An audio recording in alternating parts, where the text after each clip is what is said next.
Now we are coming to a very brief panel discussion. So the first, I would introduce all the speakers. Dr. Umesh Kumar Bharti, Padma Shri is here. Dr. Paramdev Sarma is there, and Dr. T. Gopinath, Dr. Sahin Ansari, and Mintu Devnath is here. So, sir, 5 minutes, one by one, we will just convey our oriented to the topic, child centric DRR. Hindi में ही बात करते हैं हम लोग, तो सबके लिए आसान होगा, ठीक है? And what actually you observed during these presentations, like how the government is doing, what are the challenges, what are the gaps, what is your opinion about it, and after that 5 minutes every speaker will be speaking, 5 minute सबको time देने के बाद फिर हम लोग question answer round पे directly जाएंगे. So let's start with senior most expert available here, Dr. Umesh Kumar Bharti. Please sir, over to you. So good afternoon. Thank you for inviting me here, giving time to me for interacting with you and listening to the experts. ये जो topic है, तो I was told कि आपको एक presentation बनानी है, तो मैं गूगल में डाला. And to my surprise, I can see this book. This was not available on Google. तो बड़ा मुश्किल हो गया कि कैसे क्या लिखें और क्या ना लिखें. तो I mean to say, ये नया काम है और इसमें जो इंटेग्रेशन ऑफ चाइल्ड प्रोटेक्शन की और चाइल्ड राइट्स की बात करते हैं. तो पहले तो हम ये देखें कि पहले तो हम ये देखें कि हमारा इसमें रोल क्या है, जो मैं अभी अंडरस्टैंड कर रहा था कि हम लोग आए सारे लोग, तो हम क्या कर सकते हैं, क्योंकि नहीं तो ये बातें यहीं रह जाएंगी. आप कहाँ फिट होते हैं ये आइडेंटिफाई करना मेरे ख्याल हर पार्टिसिपेंट का काम है.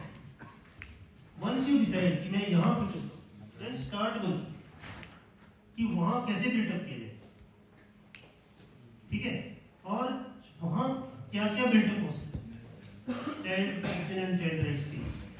तो मेरी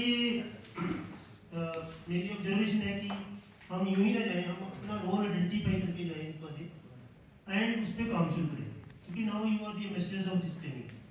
आप चाहे एनजीओ के साथ कोलैबोरेट करें, चाहे डिपार्टमेंट्स के साथ करें, चाहे अपने डिपार्टमेंट में करें, या और नहीं तो अपने गांव में करें, अपने घर में करें. अब अभी स्विमिंग की बात हो रही थी.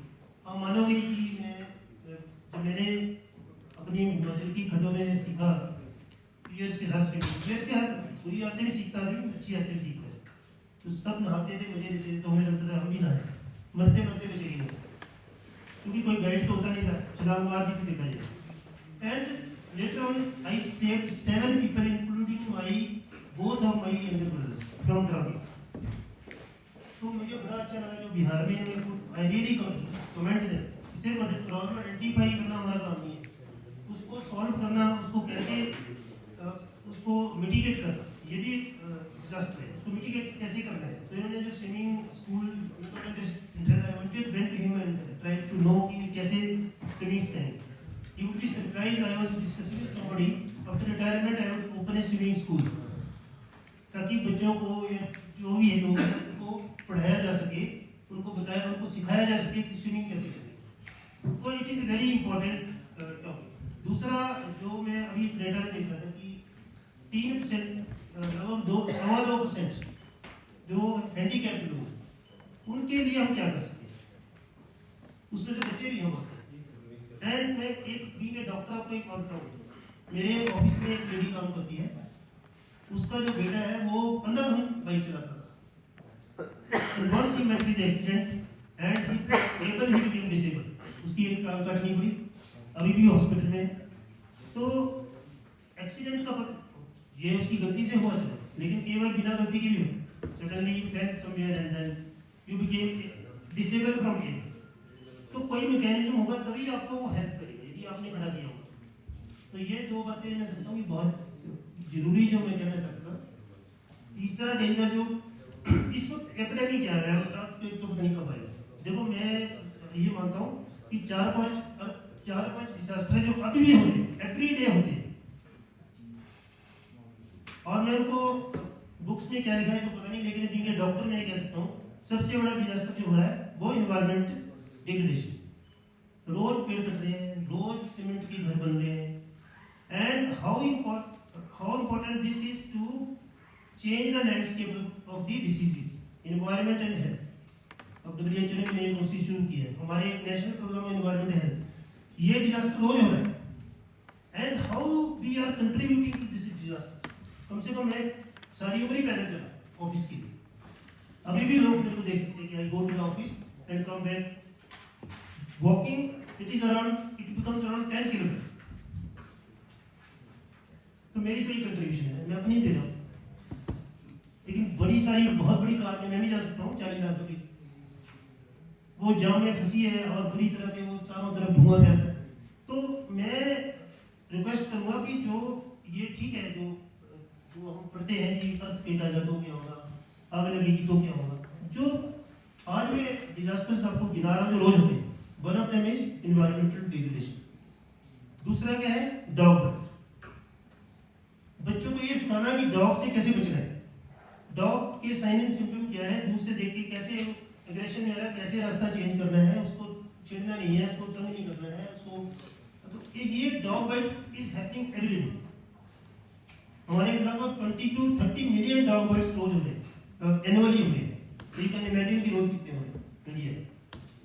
तीसरा डिजास्टर जो रोज हो रहा है दैट इज स्नेक बाइट। कल भी हम बहुत बड़ी खबर थी कि शिमला में एक बहुत बड़ा सांप निकला। तो तीसरा मेरे हिसाब से सांप स्नेक बाइट में क्या फर्स्ट एड होनी चाहिए, और जैसे मैं सर का देख रहा था उसने एक्सपर्ट को जोड़ो, कोई राउंड मैसेज चला गया तो वो उल्टा डिजास्टर हो जाए कि सांप ने काटा, उसको काटा है तो उसको जगह को काटो, उसको चूस दो, बांधो, ये सारे नहीं करने। लेकिन हम क्योंकि एक्सपर्ट से कंसल्ट नहीं करते, ठीक है, तो वो अपने आप में डिजास्टर हो जाए। डॉग बाइट में सबसे पहली फर्स्ट एड है to wash the wound with soap and water. वो कहीं नहीं हम लिखते, आशा के मैनुअल में भी देखा मैंने, नहीं लिखा, या कहीं लिखा तो सिर्फ इतना लिखा कि धोए साबुन के साथ, झाग बना के 15 मिनट पानी के नीचे। So environment degradation, dog bite, snake bite and drowning, ये रोज हो रही है। Every day we get cases of drowning, specially of children. Even adolescent भी डूब जाते हैं क्योंकि उनको तैरना नहीं आता। तो ये जो 3-4 डिजास्टर, एंड ऑब्वियसली वो एनवायरमेंट से जुड़ेगा, लेकिन पॉल्यूशन को मैं अलग रखूंगा। Pollution at home, it invites so many diseases, it invites so many environmental factors at home. तो एट होम पॉल्यूशन, चाहे वो किसी की सिगरेट पीने का है, चाहे वो चूल्हा जलाने का है, चाहे वो किसी वेंटिलेशन नहीं है घर में उसका है, तो ये मैं सोचता हूँ कि 4-5 डिजास्टर जो रोज हो रहे हैं, इसके लिए कंटीजेंसी इमरजेंसी प्लान जो है वो लग से होना चाहिए, which is happening every day. So my request to National Disaster Management Authority and State Management Authority है, please divide disaster into 2 things. One is happening every day, one is long term. कि disaster अर्थ के क्या है। हमारे यहाँ भी मैंने एक डॉक्टर की अपनी छोटी सी वर्कशॉप ली थी, तो उसमें यही लोगों ने बोला यार अर्थ की बात करें तो नहीं कब आएगा। So they were not serious, but when we talked of environment degradation, environment and disease, they become immediately interested. कि हाँ यार ये हुआ है। So please divide this all disaster management thing. I am nobody to, I am not expert on this, but still I feel that it should be short term or every day happening disasters. Focus them, try to mitigate them, and they are happening with children also. Children are not safe. And then long term disaster. तो ये आग लग जाएगी, अर्थ पे आएगा, तो इस तरह से यदि हम सेग्रीगेट करें तो मेरे ख्याल से हम और भी ज़्यादा effectively death, disability and disease को प्रिवेंट कर सकेंगे than current method that is going on. Thank you. Thank you very much sir.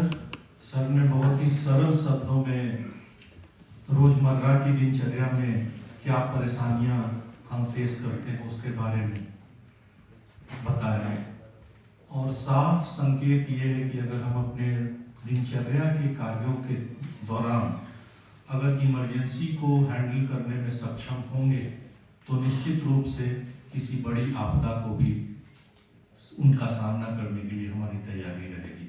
Thank you very much sir. इसमें आपने ये भी बताया कि स्किल्स कितना इम्पोर्टेंट है, और सबसे बड़ी चीज़ जो सर ने पॉइंट आउट की है वो सेल्फ अवेयरनेस कि मेरी ज़रूरत क्या है, हाउ वी कैन कंट्रीब्यूट। अगर हर व्यक्ति अगर ये सोचे कि मेरा कंट्रीब्यूशन इस सेफ्टी और सिक्योरिटी को ध्यान में रखते हुए पर्यावरणीय प्रतिकूल परिस्थितियां जो है उनको ध्यान में रखते हुए हम अपने लेवल पे क्या क्या कर सकते हैं, तो निश्चित रूप से एक बहुत बड़ा बदलाव ला सकते हैं हम लोग अपने समाज में। आगे बढ़ते हुए मैं अभी